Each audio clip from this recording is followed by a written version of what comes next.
Well, several arguments and poses have been made by TMC MP Mahua Moitra in a late-night counter that she countered the allegations. Now, she says that Darshan Hiranandani has not been summoned by the CBI or the Ethics Committee. Then who has he submitted this affidavit to? Then she says the affidavit is on white paper and not on official letterhead or notarized. Then she says that the contents of the letter are a joke. It has clearly been drafted by some half-wit in the PMO who doubles up as a creative writer. She says that clearly someone said सबका नाम घुसा दो, ऐसा मौका फिर नहीं मिलेगा.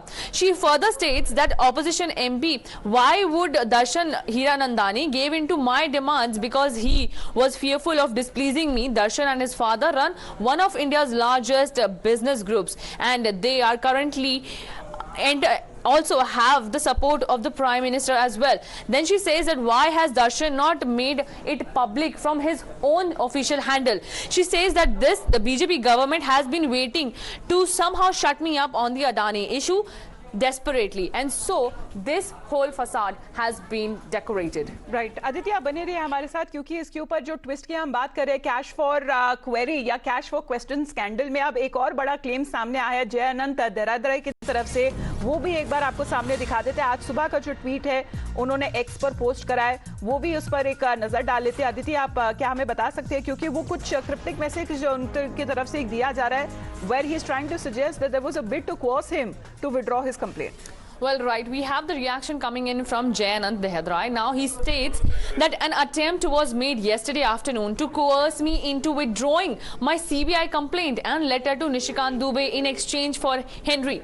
I flatly refused. Will give details to CBI. Messenger is totally innocent but tells you everything about her. So while the TMC MP was questioning that why is Dehedrai not coming out in front, then Hiranandani also not coming out in front. Now we have seen that Jay Anand is saying that he has given his complaint, but some people are trying to pressurize him to withdraw his complaint against the TMC MP Mahua Moitra. धन्यवाद आपका आदित्य हमारे साथ जुड़ने के लिए. मोहित भट्ट फिलहाल हमारे साथ लाइव जुड़े हुए हैं. मोहित, बहुत सारे ट्विस्ट एंड टर्न्स आ रहे हैं जबकि ये जो सुनवाई है ये दिल्ली हाईकोर्ट में होने वाली है और जय आनंद देहरादराई की तरफ से भी आज सुबह का जो ट्वीट है वो कह रहे हैं कि उनके ऊपर दबाव बनाया जा रहा था ताकि वो अपनी जो कंप्लेंट है उसे वापस ले ले.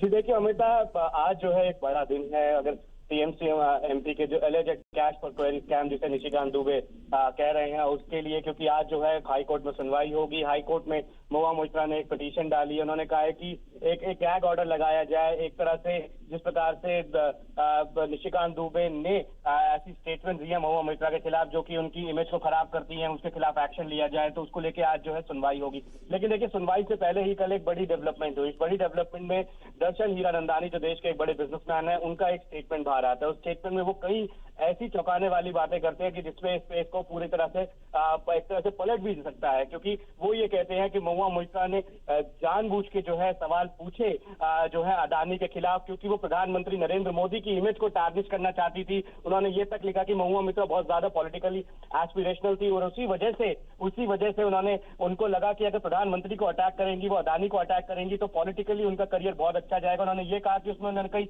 जर्नलिस्ट, पॉलिटिकल पार्टीज और फॉरेन पब्लिकेशंस की भी हेल्प ली है. लॉग इन क्रेडेंशियल्स तक यूज करने के लिए पार्लियामेंट के उन्होंने बात करी है. तो देखिए बहुत सीरियस एलिगेशंस है.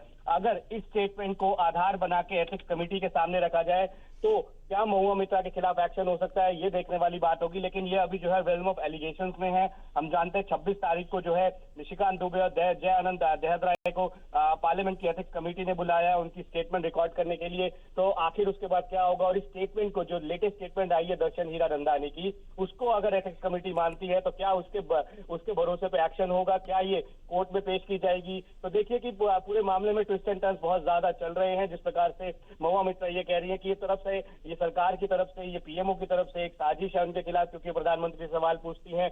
वही निशिकांत दुबे ने जब से ये एलिगेशन लगाया हमने देखा बार बार ये कह रहे हैं कि 61 सवाल जो महुआ मोइत्रा ने पूछे थे उसमें 50 जो है एक ही बिजनेस ग्रुप के साथ के फेवर में थे और एक बिजनेस ग्रुप के खिलाफ थे. और उसी को लेके जिस बिजनेस ग्रुप की बात हुई दर्शन हीरानंदानी की, उनका भी एक स्टेटमेंट आया है. उन्होंने जो है जो सारे एलिगेशंस हैं. मोहित आप बने रहिए हमारे साथ. शहजाद पूनावाला बीजेपी की तरफ से हमारे साथ आज सुबह जुड़ गए. Shahzad good morning. आप क्विड प्रो को के बारे में भी बात कर रहे थे, लेकिन अभी जवाब में महुआ मोइत्रा का सीधे तौर पर कहना है कि दर्शन हीरानंदानी को ना समन किया गया सीबीआई की तरफ से, ना एथिक्स पैनल की तरफ से, और आखिरकार अगर ये जो एफिडेविट उन्होंने दिया है ये सबमिट किसे किया है?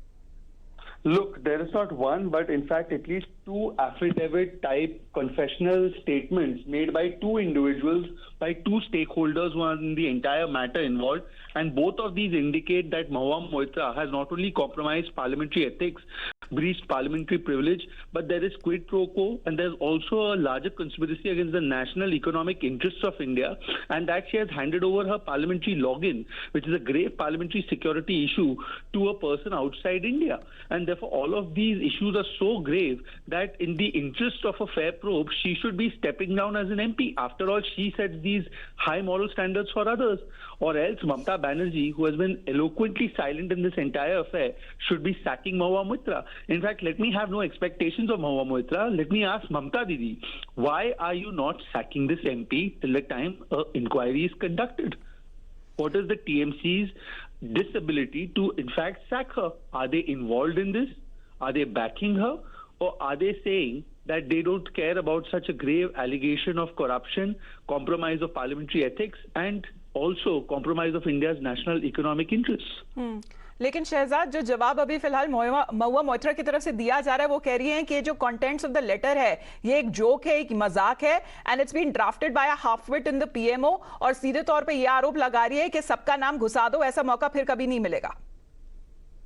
कभी कोई चोर बोलता है क्या मैंने चोरी की है? हर चोर यही बोलता है कि ये मेरे खिलाफ साजिश है। तो चोर के ऊपर थोड़ी भरोसा किया जाएगा। हम तो कह रहे हैं कि ममता बनर्जी अगर ये सच में ईमानदार है तो अभी उनको हटा दे, वो जब साबित हो जाएगा कि ईमानदार है तो वापस आ जाएंगी। पर ममता दीदी से सवाल है कि उनकी क्या मजबूरी है, क्या वो इसमें इन्वॉल्व हैं या वो इन पे कार्रवाई नहीं कर सकती। ममता बनर्जी से सवाल है। महुआ मोइत्रा तो खुद ही इतनी बड़ी अक्यूज्ड है, उनसे क्या बात करें, उनकी बातों को क्या सीरियसली ले।